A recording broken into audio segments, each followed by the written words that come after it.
সুপ্রিয় দর্শক সবাইকে স্বাগত জানাচ্ছি প্ল্যানেটারি হেলথ একাডেমিয়া সুরক্ষায় প্রতিদিন অনুষ্ঠানে বিশেষ সেগমেন্ট সুরক্ষায় মানসিক স্বাস্থ্যে আপনাদের সঙ্গে রয়েছি আমি ডাক্তার অমিতা হাসান। আমরা সমগ্র জাতি এবং প্রত্যেকটি মানুষ এখন এক অস্থির সময়ের মধ্যে দিয়ে নিজেদের দিন যাপন করছি। ভবিষ্যৎ অনিশ্চয়তা এবং সাম্প্রতিক যে সময়টি এই ক্রান্তিলগ্ন দেশ এবং জাতি পার করছে, যে মানুষের যৌক্তিক আন্দোলন এবং একই সঙ্গে তাদের মনের যে চিন্তাভাবনা এ সব কিছু মিলে একটি অস্থির পরিবেশ তৈরি করছে এবং অস্থিরতার প্রভাব শুধুমাত্র যে সামাজিকভাবে বা আর্থিকভাবে পড়ছে তাই নয়, সেটির কিন্তু মূল প্রভাবটি পড়ছে আমাদের মনের উপরে এবং সেই মনটিকে আমরা কিভাবে যত্ন করছি। এবং এই অস্থির সময় যেটি হয়, সবার মাঝে যে ট্রমাটি তৈরি হয়, মনের ভিতরের যে ক্ষতটি তৈরি হয়, সে জায়গাটি কিন্তু এখনই তার যত্ন নেওয়ার সময়। তাই আমরা আজকের এই অনুষ্ঠানের মাধ্যমে আমরা যে বিষয়টি নির্বাচন করেছি সেটা হচ্ছে অস্থির সময়, ট্রমা ও মন এবং এই মনের যত্ন। এই সবগুলো বিষয় নিয়ে আমরা কথা বলতে চাই। আমরা কথা বলতে চাই যে মানুষের এই অস্থিরতার মাঝে কিভাবে মনকে একটু শান্ত করা যায়, কিভাবে সামনের যে সিদ্ধান্তগুলো রয়েছে সেটিকে সঠিকভাবে আমরা নির্বাচন করতে পারি, সেটিকে মনের দিক থেকে বিচার করতে পারি, এই সবগুলো বিষয়। আমাদের সাথে উপস্থিত রয়েছেন স্টুডিওতে সেই মতের সাথে মতামত প্রকাশ করার জন্য Mahmuda Mohsin Bushra, psychotherapist and trainer, city hospital, Dhaka.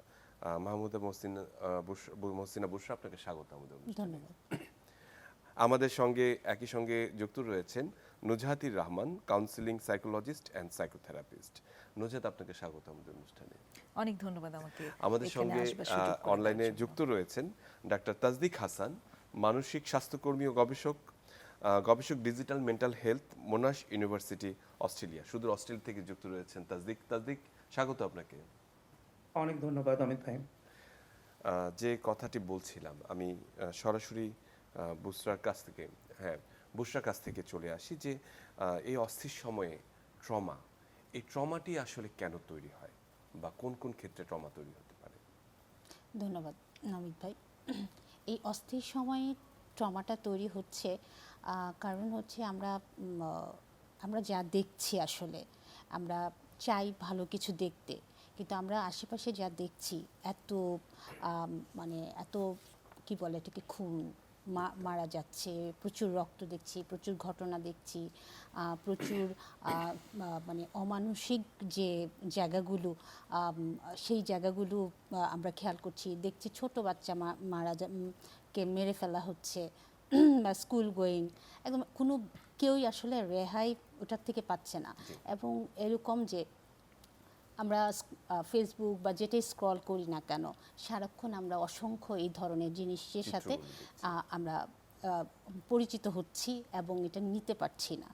যখন এই যে নিতে পারছি না এবং এটা আমরা যেরকম শুনছি এবং নিজেও এক্সপিরিয়েন্স করছি যে ঘুমাতে পারছি না, খেতে পারছি না, হ্যাঁ, তারপর হচ্ছে যে কোনো কিছু দেখার আগে চোখ দিয়ে টলটল করে পানি পড়ে যাচ্ছে এবং যে কোনো কথা, ইভেন এই যে মনে হয় মাঝে মাঝে যে হচ্ছে কানের মধ্যে সেই ডায়ালগগুলো হচ্ছে গুলিগুলো শব্দ শোনা যাচ্ছে। তো এই ঘটনাগুলোর ভেতর দিয়ে আমরা যাচ্ছি, এটা থেকেই তো আসলে আমাদের এটা বারবার যখন ফ্ল্যাশব্যাক হচ্ছে তখনই আমরা এটাকে আসলে ট্রমা বলছি, যেটা এই ট্রমাটি বর্তমান সময়ের। আমি নুজহাতের কাছে আসবো যে বিষয়টি নিয়ে। আসলে এই যে মাস ট্রমা, দেখা যাচ্ছে যে ট্রমাটি শুধুমাত্র যে একজন ব্যক্তি অথবা কারো ব্যক্তিকেন্দ্রিক নয়, এটি প্রত্যেকটি পরিবারে, সমাজের প্রত্যেকটি অংশে এখন বিদ্যমান, সব শ্রেণীর, সব পেশার, সবার কাছে। বিশেষ করে যারা যেভাবে ঘটনাকে দেখছেন, যারা সামনে থেকে দেখছেন তাদের জন্য একরকম ট্রমা, যারা সোশ্যাল মিডিয়ায় দেখছেন, টেলিভিশনে দেখছেন এবং যারা অনিশ্চয়তার মধ্যে, যারা অন্ধকারে আছেন তাদের জন্য একটি বড় ট্রমা, যা আসলে কি হচ্ছে। তো এই বিষয়গুলো যখন এটি সবার মাঝে ছড়িয়ে পড়ে, মাস ট্রমায় পরিণত হয়, তখন তার অভিব্যক্তি বা পরিণতিটা আসলে কিভাবে হয় একই সময়ে একই বিষয়ের ঘটনার সাথে? সত্যিকার অর্থে পরিণতির জায়গাটাতে যাওয়ার আগে যদি একটু আমরা আরেকটু সেগ্রিগেট করি যে এই যে মাস ট্রমার কথা বলছি, সবাই কি একই রকম ভাবেই এফেক্টেড হচ্ছে কিনা? হ্যাঁ, তো সবাই একই রকম ভাবে এফেক্টেড হয় না। তো এই যে মানসিক যে ওভারওয়েলমিং একটা অবস্থা, ওভারওয়েলম শব্দটার বাংলাটা মনে পড়ছে না আমার, আমরা সবাই খুবই ইমোশনালি ওভারওয়েলমড অবস্থায় আছি, সবারই জন্য এটা ট্রমা, এটা আমরা বলতে পারবো না। ট্রমা তখন হবে যখন কোনো কিছু আমাদের ফ্ল্যাশব্যাক হবে, বুশরা বলল জি একটা হয়তো শব্দ হচ্ছে, তাতে আমি ভীষণ সচকিত হয়ে যাচ্ছি এবং আমার শোনা কোনো একটা ভায়োলেন্ট সাউন্ডের সাথে সেটাকে আমি অ্যাসোসিয়েট করে মিলিয়ে ফেলছি। ফেলছি। আমি ঘুমাতে পারছি না, হয়তো বা আমি স্বপ্ন দেখছি, সর্বক্ষণই আমার কাছে মনে হচ্ছে যে কোনো একটা খারাপ কিছুই আমার সাথে হবে। অনেক উদাহরণ আমরা পেয়েছি, আমরা সোশ্যাল মিডিয়াতে এখন যখন জি। দেখতে পাচ্ছি, অনেকে লিখছেন যে আম, পানি খাবো, পানি কেউ খাবে কিনা সেটা সেটা জিজ্ঞেস নিয়ে। করলেই মনে পড়ে যাচ্ছে মুগ্ধর কথা। জি এটা ট্রমা। কিন্তু আমরা যদি শুধুই ওভারওয়েলমিং হয়ে আছি কেউ, সেটাকে আমরা যদি ট্রমা বলে ফেলি, সেখানে ট্রমার যে সংজ্ঞা আছে সেটার সাথে একটু ডিফারেন্সিয়েশন হয়ে যাবে, কারণ সবটা ট্রমা না, সবাই একই রকম ভাবে এফেক্টেড হয় না। যারা সম্মুখভাবে কিছু দেখেছে শুনেছে তাদের ক্ষেত্রে সেটা ট্রমা হওয়ার চান্স অনেক বেশি। হ্যাঁ, জি। তারাই হয়তো ওই সাউন্ডগুলো বেশি করে শুনছে, এখনো সেই ছবিগুলো ঘটনাটি অনেক তার বেশি কাছে চোখের ফিরে সামনে আসছে দেখছে, বারে ঘটনাটি বারে, বারবার বারে তার ফিরে কাছে আসছে ফিরে তার ফিরে কাছে। আসছে। তো সেই জায়গাটাতে সেটাকে আমরা ট্রমা বলবো, এবং এটাকে ট্রমারও কিছু যে বিগ টি স্মল টি আমাদের আছে, জি। যেটা খুবই আমি অনেক বেশি এফেক্টেড হচ্ছি এবং লং লাস্ট করছে, অনেক দিন পর্যন্ত আমার চোখে এটা ভাসছে, আমার কানে আওয়াজটা আসছে, আমি কোনো স্মেল পাচ্ছি, আমি সেন্সেশন করতে পাচ্ছি, আমার কাছে অলওয়েজ মনে হচ্ছে আমি খুব অ্যালার্ট মোডে আছি। তখন আমরা ডায়াগনোসিস করব যে এটা হচ্ছে ট্রমা। আর ছোট ছোট ট্রমা আমাদের হতে পারে, সেগুলোকে আমরা সেগুলোও ট্রমা, কিন্তু সেগুলো অত বেশি হয়তো আমাদেরকে ইম্প্যাক্ট করছে না। তো আপনি যেরকম বলছিলেন যে মাস ট্রমা, ডেফিনেটলি মাস ট্রমা টার্মটা আছে, কিন্তু সবাই সত্যিকার অর্থে একরকম ভাবে সমানভাবে এফেক্টেড হয় আসলে না। এটা এফেক্টেড হচ্ছে তো এবং অসংখ্য। এখানে জি প্রত্যেকের রেজিলিয়েন্সের ওপরও ডিপেন্ড করছে। জি কেউ কেউ হয়তো শুধু টিভিতে দেখেই অনেক বেশি এফেক্টেড হয়ে যাচ্ছে, কিন্তু কেউ কেউ মাঠে গিয়ে অনেকটা সময় পর্যন্ত প্রতিবাদে বিরাজ করছে কিন্তু এত এফেক্টেড হচ্ছে না, হচ্ছে না। সে সেই মানসিক শক্তিটা রাখতে পারছে। ডিপেন্ডস অন তার রেজিলিয়েন্স, তার সহ্য তার শক্তি কি তার গ্রহণযোগ্যতার উপরে, তার পার্সিভারেন্সের উপরে নির্ভর করছে। অসংখ্য ধন্যবাদ নুজহাত। আমি ডাক্তার তাজদিক আপনার কাছে চলে আসি, যে বিষয়টি নিয়ে কথা বলতে চাই, যে আপনি ডিজিটাল মেন্টাল হেলথ নিয়ে কাজ করছেন বিশেষ করে, এবং এটি একেবারেই আমাদের কাছে খুব নতুন একটি বিষয়, এবং আজকের এই বিষয়টির সাথে ডিজিটাল মেন্টাল হেলথের একটি গুরুত্বপূর্ণ সংযোগ রয়েছে। বিশেষ করে বেশিরভাগ মানুষ প্রভাবিত হচ্ছে সোশ্যাল মিডিয়ার মাধ্যমে বা ইলেকট্রনিক বা প্রিন্ট মিডিয়ার মাধ্যমে।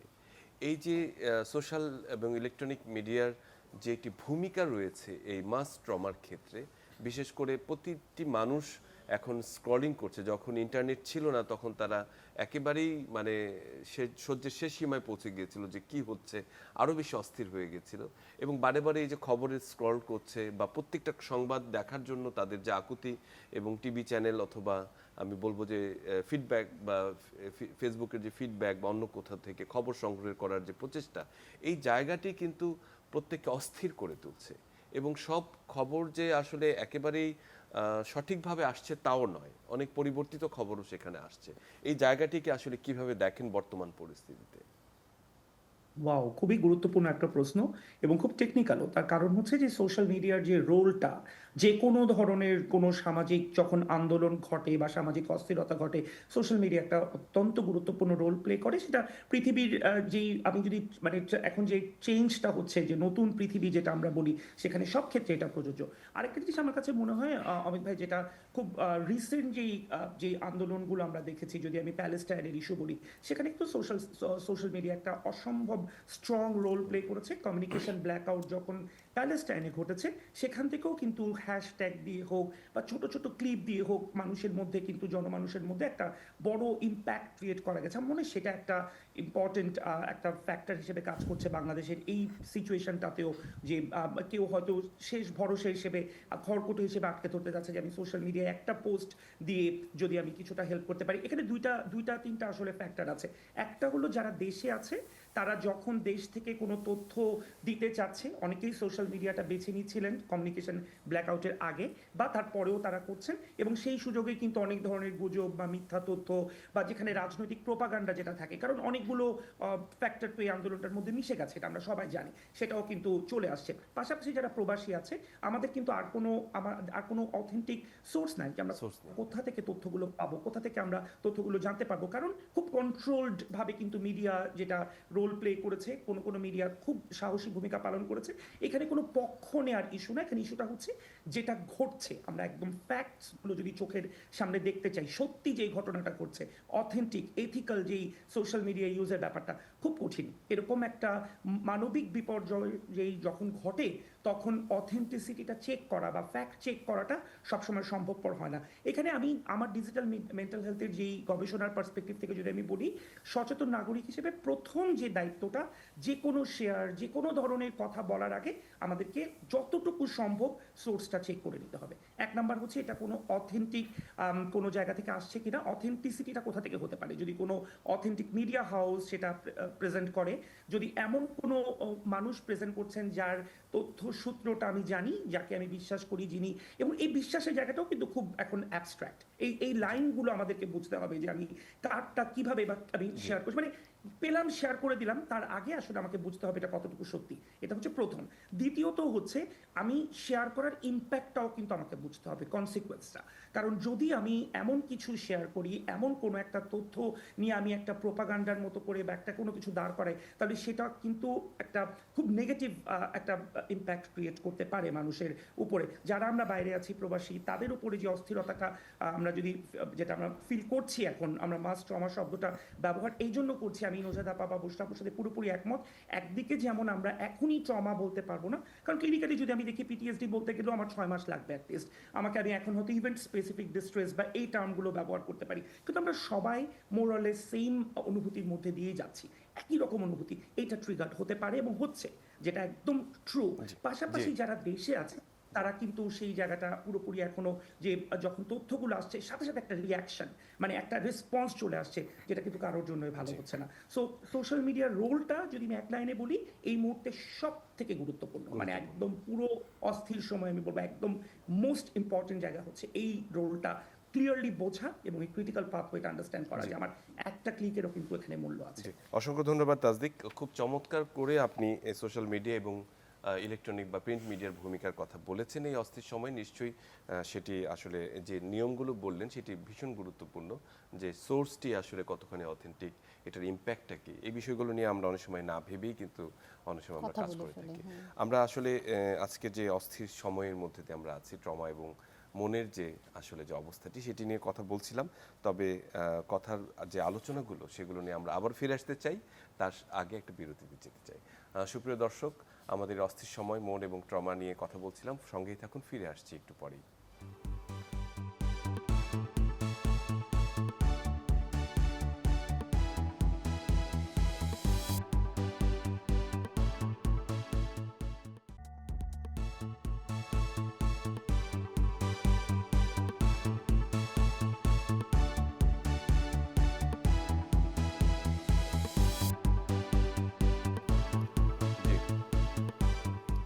সুপ্রিয় দর্শক, সবাইকে আরেকবার স্বাগত জানাচ্ছি প্ল্যান্টারি হেলথ একাডেমিয়া সুরক্ষায় প্রতিদিন অনুষ্ঠানে। আপনাদের সঙ্গে রয়েছে আমি ডাক্তার অমিত আহসান। আমরা আজকে কথা বলছিলাম এই সময়ের জন্য সবচেয়ে উপযোগী, ভীষণ গুরুত্বপূর্ণ অস্থির সময়, ট্রমা এবং আমাদের মন।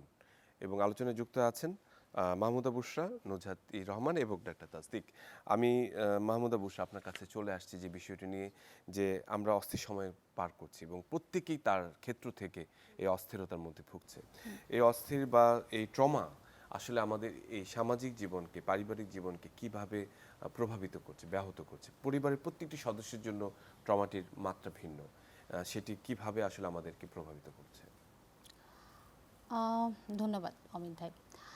প্রত্যেকটা জায়গায় আপনি যেভাবে বললেন যে পরিবারের একদম ছোট থেকে বড় পর্যন্ত সবাইকে কিন্তু ইফেক্ট করছে।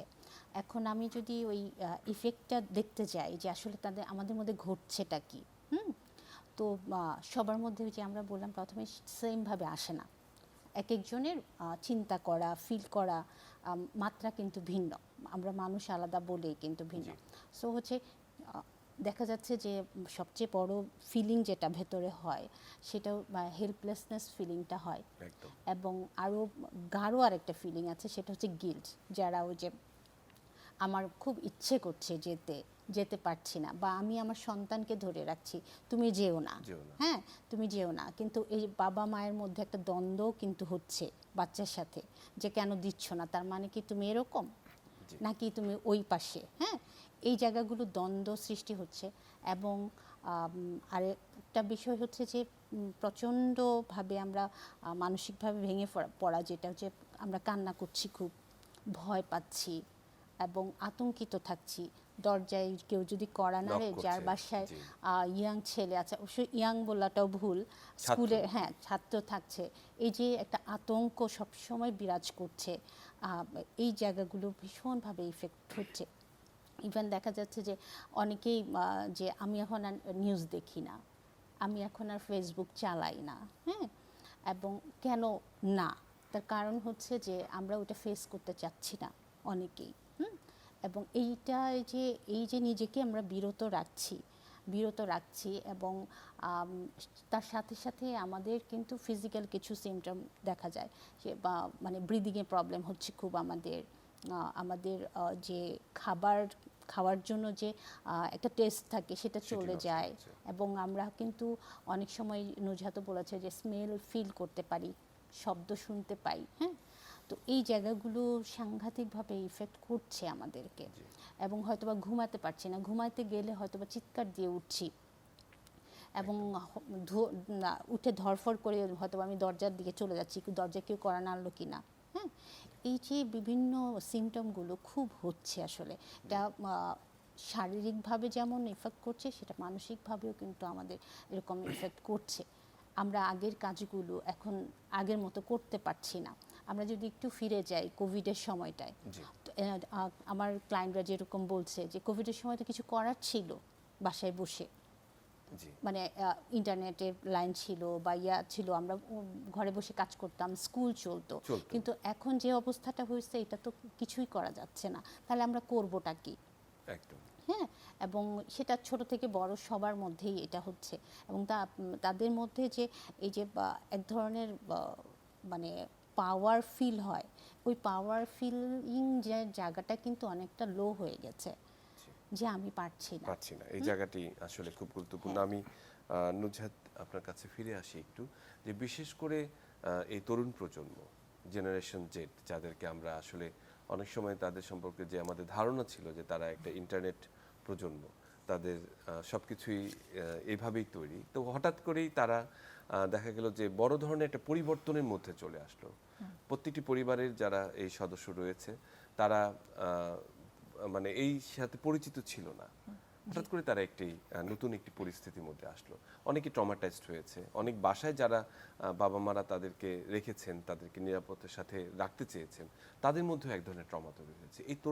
এই ইয়াং জেনারেশনের মানসিক অবস্থাটা সম্পর্কে যদি একটু বলতেন, যে তারা আসলে হঠাৎ করে কি এমন বিস্ফোরণ তাদের মধ্যে ঘটলো, যে সুকান্তের সেই কবিতার মতো 18 বছর বয়সে যে পরিবর্তন, মানে যে দুর্মর যে একটা চিন্তা ভাবনা তৈরি হয়, সেটি কিভাবে আসলে হঠাৎ করে তাদের এই পরিবর্তনটি আসলো? সত্যিকার অর্থে এই পরিবর্তনটি তাদের আসবারই কথা, কারণ ওই যে সুকান্তের কবিতাই বলে দিয়েছে যে 18 বছর বয়সের এই দুর্মর পরিবর্তন, ওটা বয়সের সাথে বায়োলজিক্যালি আসে। এই পরিবর্তন কিন্তু আগের প্রজন্মের মধ্যে আগে আসেনি। হ্যাঁ, এই আন্দোলনের শুরু থেকে যে যতটুকু ইতিহাস আছে সেখানে এই 18 বছরের পরের যারা বা আগের যারা এই সময়ের যে জনগোষ্ঠী, তারাই সবার আগে জেগে উঠেছে, কারণ এই বয়সটাই এরকম যেখানে এই আবেগটাকে তারা এভাবে নিয়ন্ত্রণ করতে পারে না। যত যুক্তি দিয়ে আমরা ভাবতে পারি, এই আগের প্রজন্ম যারা আমরা যত যুক্তি দিয়ে ভাবতে পারি এবং ভেবে আমাদের আবেগটাকে আমরা নিয়ন্ত্রণ করতে পারি, ওই বয়সের মানুষগুলো সেটা আসলে নিয়ন্ত্রণ করতে পারে না। সেটি মূল জায়গাটি। আমি আরেকটি বিষয় আপনার কাছে আসতে চাই একই সঙ্গে, যে আসলে এর কারণে যে এই যে আমাদের মানে একটা মাস ট্রমা হচ্ছে প্রত্যেকটি জায়গায়, প্রত্যেকটি পরিবারে, সেটি থেকে যে মানসিক এবং শারীরিক কিছু সিমটমের কথা উনি বলেছেন, তো এর কোনো পরবর্তী ইফেক্ট আসলে লং টার্ম কোনো ইফেক্ট আসলে আমাদের সমাজে থেকে যায় কিনা, যে একটি সময়ের প্রেক্ষাপটে? সেটা তো সত্যিকার অর্থে ইতিহাস বলেছে যে আছে। আমরা বিভিন্ন সময়ের যে আমরা যদি সেই 52 থেকে শুরু করে আমাদের যে আন্দোলনগুলো আছে সেই প্রত্যেকটি আন্দোলনের লং টার্ম ইম্প্যাক্ট আছে। জি বিভিন্ন সময় এর পরেও যে আন্দোলনগুলো হয়েছে 90 বা এই সময়গুলো, তো সেই লং এটা আসলে টার্ম। আমি চাচ্ছি যে এটা মানসিক আসলে বা শারীরিক কোনো প্রভাব এর মাঝে আছে জি, কিনা আসলে। আমি সেটাই বলতে চাচ্ছি। মানসিক এবং শারীরিক সত্যিকার অর্থেই লম্বা সময়ের প্রভাব আছে। কারণ প্রত্যেক মানুষ একই রকমভাবে ইম্প্যাক্টেড হয় না, এই কথাটা যেরকম আগে বলেছি ঠিক তেমনিভাবে এই যে সর্বক্ষণ আমরা এই মুহূর্তে কি আছি, খুব অ্যালার্টনেসের মধ্যে আছি, প্রচণ্ড অ্যালার্ট হয়ে আমাদের ঘুম হচ্ছে না, এই খেতে পারছি না, তাতে কি হচ্ছে আমাদের শারীরিক কিছু ক্ষয়ক্ষতি হচ্ছে। এই ড্যামেজগুলো পুষিয়ে নেওয়ার মতো কিন্তু ক্ষমতা এই মুহূর্তে আমার শরীরের যতটুকু আছে ততটুকু দিয়ে আমার শরীর সর্বশক্তি দিয়ে চেষ্টা করছে এই ড্যামেজগুলো পুষিয়ে নেওয়ার।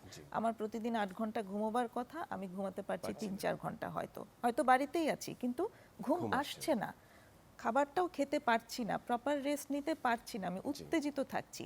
তো এই যে জিনিসগুলো হচ্ছে, এই যে ড্যামেজ হচ্ছে, এই ড্যামেজগুলো পূরণ হবে কখন? এখন তো পারবে না। যখন অনেক কিছু শেষ হয়ে যাবে, আমরা অবশ্যই আশা করব যে আমরা একটা শেষ আসবে এর, এবং একটা স্বাভাবিক স্থিতিশীলতায় আমরা আসব। জি, প্রকৃতি অবশ্যই। কখনো কোনো অস্থিতিশীলতা পছন্দ করে না, ইকুইলিব্রিয়াম যে আসে। আমরাও সেই প্রত্যাশাই করছি যে একটা স্থিতিশীল অবস্থা নিশ্চয়ই আমরা পৌঁছাবো। তখন কি হবে? তখন আমরা বুঝতে শুরু করব যে আসলে কি কি হারিয়েছি শারীরিক এবং মানসিকভাবে। যথার্থ বলেছেন নুজাত। আমি সরাসরি একটু তাসদিকের কাছে আসি। আসলে আমাদের আসলে সংক্ষেপে একটু শুনতে চাই তাসদিক, যে আসলে বর্তমান যে অস্থির সময়, এই সময়ের পরিস্থিতিটি কি আমাদের মাস ট্রমার একটি উদাহরণ হিসেবে আমরা নিতে পারি কিনা, এবং এটা থেকে আসলে উত্তরণের পথ কি? একদম সরাসরি আপনার কাছে সমাধানের দিকে চলে যাই। Thank you very much. সমাধানে যাওয়ার আগে একটু অ্যাড করতে চাই আমি নুজাত আপার একটা কথার সাথে একটু দ্বিমত মানে পোষণ করছি ওই জায়গাটাতে, যে 18 বছর বয়সের যে বায়োলজিক্যাল, আপা একদম পারফেক্টলি বলেছেন যে চেঞ্জটা, যুক্তির যে ব্যাপারটা, পাশাপাশি এটাও ট্রু যে এইবার এই 18 বছরের ছেলেমেয়েরা যেই যুক্তির জায়গাগুলো আমাদেরকে দেখিয়ে দিয়েছে, সেটা কিন্তু আমরা বলবো যে আমরা ব্যর্থ অ্যাজ আ জেনারেশন, যেটা এই তরুণ প্রজন্মের কাছে আমরা গ্রেটফুল যে লজিক্যালি তারা কিন্তু অনেক একদম স্পষ্টভাবে তাদের জায়গাটা প্রমাণ করেছে, এবং বন্ধুর মৃত্যুতে বা যখন অন্যায় রক্ত চলেছে রাস্তায়, সেই জায়গাটাতেও কিন্তু তারা একদম স্ট্রং ভাবে দাঁড়িয়েছে।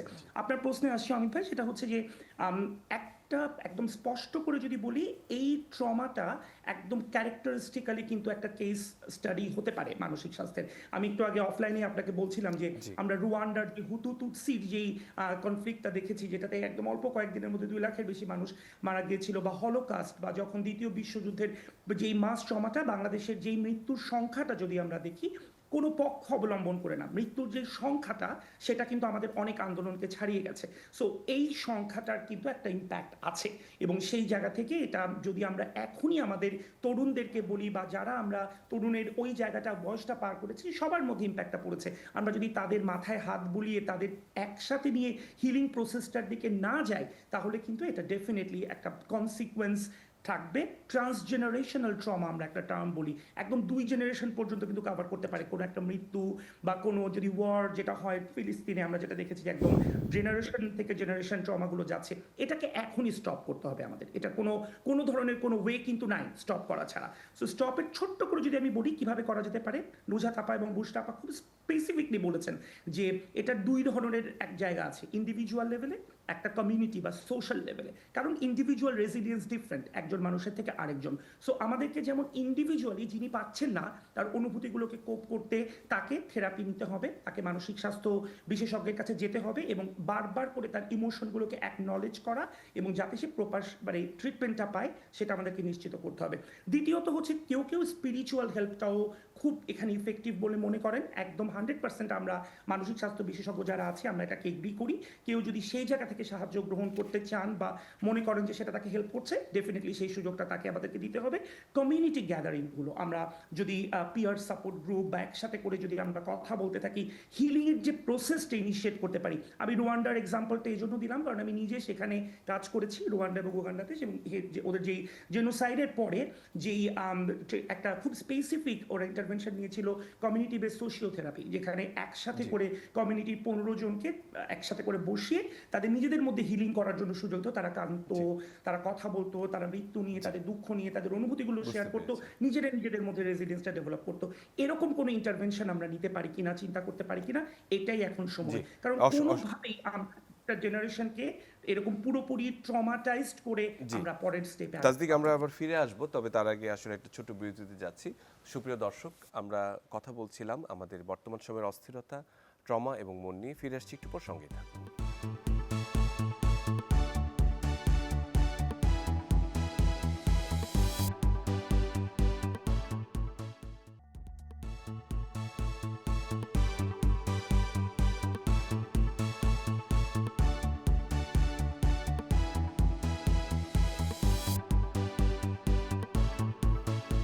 সুপ্রিয় দর্শক, অস্থির সময়ে ট্রমা এবং মন নিয়ে আজকে সুরক্ষায় প্রতিদিনের এই মানসিক স্বাস্থ্যের বিশেষ সেগমেন্টে আপনাদেরকে আরেকবার স্বাগত জানাচ্ছি। আমি ডাক্তার অমিতা হাসান।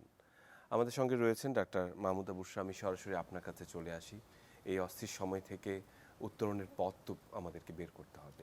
বিশেষ করে আমরা যারা পারিবারিকভাবে যে ট্রমাগুলো শিকার হচ্ছে, আপনি যে সিমটমগুলোর কথা বললেন, যে খেতে পারছে না, অস্থির করছে, পায়চারি করছে, বারে বারে টিভি স্ক্রিনে যাচ্ছে, ফেসবুকে যাচ্ছে, এই জায়গাটি থেকে কিভাবে আসলে আমরা নিজেদেরকে শান্ত করতে পারি এবং সামনের দিকের ভালো একটি পথের দিকে আগাতে পারি? যেটা করতে পারি আসলে, পরিবারের ভেতরে যদি আমি থাকি তাহলে পরিবারের যে একটা ভূমিকা আছে এখানে বড় রকমের। তো আমরা একজন একজনকে শুনতে পারি, জি, এটা হচ্ছে সবচেয়ে বড় বিষয়, যে তাকে জাজ না করে শোনা। তার মধ্যে যে ধরনের ফিলিং হচ্ছে, আমার মধ্যেও এক ধরনের, আপনি যেরকম বলছিলেন যে আমারও এক ধরনের ফিলিং হচ্ছে, হ্যাঁ, জি, জি, এই ফিলিংগুলো আমরা পরিবারে শুনতে পারি।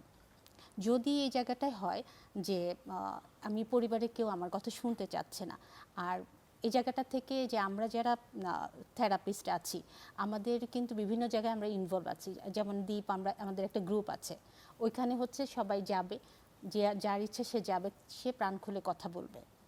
এখানে কোনো ধরনের পক্ষ বিপক্ষ কিছু নাই, এবং তার কথাগুলো এখানে কনফিডেন্সিয়ালিটি থাকবে। এই যে এবং এই প্রফেশনাল যারা আছেন তাদের কাছে যেতে পারেন, প্রাণ খুলে যেখানে বলা যাবে কথাগুলো, যেখানে তাকে কেউ জাজ করবে না, এবং রেসপেক্টের সাথে তাকে শোনা হবে। এখানে সবচেয়ে বড় যে জায়গাটা, আমরা বেশিরভাগই আছে যে আমরা বলতে পারছি না, এটি একটি বড় বলতে সমস্যা। পারছি না, ফেস করতে পারছি না বা যাচ্ছি না। এই যে আমার ফিলিংগুলো ভয়ঙ্কর, এই ফিলিংগুলোকে আমার এড়িয়ে না যে অ্যাকসেপ্ট করা এবং জি। খোঁজ নেওয়া, যে যারা দেখছেন আমি বলবো যে আমাদের জি, বেশ তার- কিছু গ্রুপ আছে। জি, তার মানে হচ্ছে যে উন্মুক্ত যে গ্রুপগুলো রয়েছে সেখানে তার যুক্ত হতে পারেন, তার মনের কথাগুলো বলতে পারেন, এবং সেখান থেকে উনি একটি রিসোর্স বা মেডিটেশন গ্রহণ করতে পারেন। অসংখ্য ধন্যবাদ বুশরা। আমি নুজাদের কাছে একেবারে সংক্ষিপ্তভাবে চলে আসি যে আসলে এই ফ্যামিলিতে, পরিবারের যে ভিন্ন মাত্রার যে সদস্যরা রয়েছেন, তাদের আসলে এই প্রত্যেককে যে আপনার কাউন্সিলিং করার বিষয়টি রয়েছে, পরিবারের একজন প্রধান রয়েছেন, ছোটরা রয়েছেন, এই ফ্যামিলি কাউন্সিলিং এর বিষয়টি এবং এটা থেকে মেডিটেশনের একটি কোনো রোল রয়েছে কিনা? ডেফিনেটলি মেডিটেশনের রোল আছে, তবে ঠিক এখনকার যে সময়টি সময়। আছে সেই সময়টি অনুযায়ী আমি বলবো বুস্টার কথার সূত্র ধরে যদি একটু আগাই, একটা হচ্ছে যে একে অন্যের কথাগুলো শোনা শুনতে হবে। এবং রেসপেক্ট করা। প্রত্যেকের যে অনুভূতি হচ্ছে, প্রত্যেকের অনুভূতিকে সম্মান প্রদর্শন করা এবং সেখানে সহনশীলতা প্রকাশ করা খুব জরুরি। আমি পরিবারের প্রধান হয়ে আমি একটা মতামত দিয়ে চাপিয়ে দেব, দিচ্ছি। চাপিয়ে দেব, সেটা যেন না হয়। জি। যিনি ছোট আছেন, আমরা যেটা বলেছি যে 18 বছরের যারা, তাদের কিন্তু দুর্মর আবেগ আছে, জি। তাদের আবেগের প্রকাশটাও ভীষণ লাউড। তার আবেগটা যেন আমি শুনি এবং সেটাকে যেন আমি সম্মান করি। জি। একই সঙ্গে যিনি ছোট আছেন তিনি যেন বড় যিনি আছেন তার আবেগটিকেও সম্মান সম্মান করেন, করেন। যে তিনিও যে উদ্বেগ প্রকাশ করছেন, আতঙ্কিত হচ্ছেন, আশঙ্কিত হচ্ছেন, সেই আশঙ্কার সেটি। জায়গাগুলো ভ্যালিড। সবটা জায়গায় যদি আমরা এই সম্মান প্রদর্শন করি এবং তাহলেই আসলে একে অন্যের সেটি। প্রতি সহনশীল থাকি, তাহলেই। তাহলে সেটা হয়তো জি। একটা আরাম দেবে আমাদের। জি, অসংখ্য সমাধান ধন্যবাদ। হয়ে যাবে না, কিন্তু অসংখ্য- আরামের জায়গাটা অসংখ্য আসতে পারে। ধন্যবাদ নুজাত, আপনি খুব চমৎকার করে এই পারস্পরিক মতের উপর যে সহনশীলতা। সহনশীলতা সেটি কথা বলেছেন। ডাক্তার তাসদিক, আমি আপনার কাছে একেবারেই সর্বশেষ যে ক্লোজিং মতামতটি চাচ্ছি, সেটি হচ্ছে যে সোশ্যাল মিডিয়ার, যেহেতু মিডিয়ার সাথে আপনি যুক্ত আছেন, সোশ্যাল মিডিয়ায় দেখা যাচ্ছে অনেকেই মত প্রকাশ করছেন, তার নিজস্ব স্বাধীন মত প্রকাশ করার সুযোগটি পাচ্ছেন, সেখানে অনেকে বুলিংয়ের শিকার হচ্ছেন, এবং আরেকটি গোষ্ঠী রয়েছেন যারা হয়তো তাদের মত প্রকাশটি সেভাবে করতে পারছেন না, যারা হয়তো নীরব ভূমিকা পালন করছেন, তারাও বুলিংয়ের শিকার হচ্ছেন। এই জায়গাটিকে আসলে আমাদেরকে একটু বলুন আর কি কিভাবে এটি থেকে আমি এক হয়তো ছোট পাওয়া করে যাবে। বলবো অমিত জি ভাই, সেটা প্রথম কথা হচ্ছে মত প্রকাশ করার স্বাধীনতা যেমন আছে, মত না প্রকাশ করার স্বাধীনতা বা অধিকারটাও কিন্তু সমানভাবে গুরুত্বপূর্ণ। জি আমি মত প্রকাশ করছি তার মানে এই না যিনি মত প্রকাশ করছেন না তাকে আমি বুলি করতে পারি, বা যিনি একদম করছেন না তিনি হয়তো বিভিন্ন ধরনের সামাজিক বা চাকরিগত কারণে হোক, পরিবারের রেস্ট্রিকশনের কারণে হোক, তিনি মত প্রকাশ করছেন না। এখানে খুব স্পষ্টভাবে যেটা ইম্পর্টেন্ট সেটা হচ্ছে ভয়ের সংস্কৃতি। আমি মত প্রকাশ করলে সেই মতের জন্য যদি আমার চাকরির উপর ইম্প্যাক্ট আসে বা আমার পরিবারের সেফটিটা যদি আমি নিশ্চিত করতে না পারি, তাহলে একটা গণতান্ত্রিক দেশে কিন্তু অবশ্যই আমাদেরকে চিন্তা করার দরকার আছে যে আমাদের বাক স্বাধীনতাটা কোথায়। সো এটা হচ্ছে প্রথম পয়েন্ট, যেটা নিশ্চিত করতে পারলে কিন্তু মত প্রকাশ বা মত না প্রকাশ করার স্বাধীনতার জায়গাটা আমরা ক্লিয়ার করে ফেলতে পারি। নিশ্চিত করতে আর পারি। বুলিং এর এগেনস্টে কোনো পক্ষেরই, আমি এখানে পক্ষ বিপক্ষের আগে যেটা বলবো, কারোরই কোনো মানুষেরই কিন্তু এই অধিকারটি নেই আরেকটি মানুষকে বুলিং করার। জি এখানে প্রোটেকশনটা খুব খুব গুরুত্বপূর্ণ, এবং যে একটা সেন্স, সেফটি সেন্স যদি আমি বলি, জি একদম রাষ্ট্রপক্ষ থেকে সেটা নিশ্চিত করতে হবে। জি অসংখ্য ধন্যবাদ ডাক্তার তাজদিক। সুপ্রিয় দর্শক, আমরা একেবারেই শেষ পর্যায়ে আমাদের যারা অতিথিরা ছিলেন তাদেরকে অসংখ্য ধন্যবাদ আমাদের সঙ্গে থাকার জন্য। এবং একটি বিষয় বলতে চাই যে আসলে অস্থির সময় বেশিক্ষণ আসলে থাকে না। প্রত্যেকটি every cloud has a silver line. এই মেঘ কেটে যাবে নিশ্চয়ই, আমরা আবার অস্থির সময় থেকে সুস্থির এবং স্বাভাবিক জীবনে ফিরে আসব। সবার জন্য শুভকামনা থাকলো, সবাই মানসিকভাবে সুস্থ থাকবেন।